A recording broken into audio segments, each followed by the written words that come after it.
It is a required piece of warning equipment in front of both the Steele and Sears dams on the Rock River in Milan. The safety measure was not in place during this weekend's fatal jet ski accident after floods washed it away.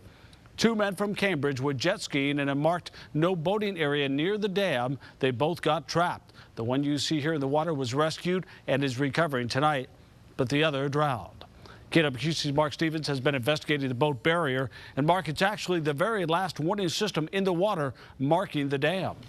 The Steele Dam and the Sears Dam further downstream are both required to have boat barriers in place, essentially cables strung across the river with orange buoys on them in front of those dams. It's Rock Island's responsibility to put them in place and maintain them because the dams store water for the city's hydroelectric power plant. However, both barriers are currently washed up on shore.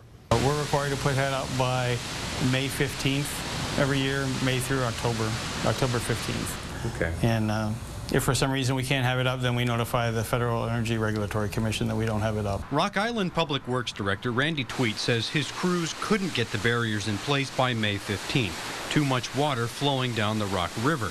They had to wait till mid-June, and both barriers broke about a week after being installed. But once you get high water, the current, for one thing, and then you get debris that sweeps down, and once you get a tree in that current that hits it, it just is going to snap the line. Video from this weekend's rescue show the barrier where it rests now, sitting along the shore instead of standing guard against the dam.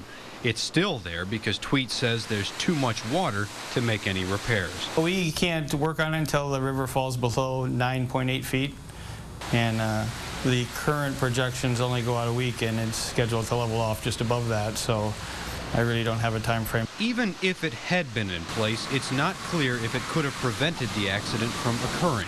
Federal rules require the barriers, but those rules don't say the barrier has to act as a safety line. It's like the buoys you see in a pool between the deep end and the shallow end. It's meant to be a warning. Tweet sent letters to the federal government letting it know the barriers were late getting up, and he sent more letters when they broke.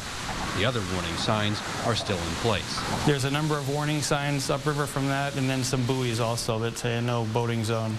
And then this is basically I guess the third warning. A warning that will not be in place until the water goes down. In Milan, Mark Stevens, KWQC, TV6 News. And although it's Rock Island's responsibility to put up the boat barriers, the two dams actually belong to the state of Illinois. The state completed a study several years ago with proposals to make all dams like this safer for the public. We are waiting for the state to explain where those proposals stand now.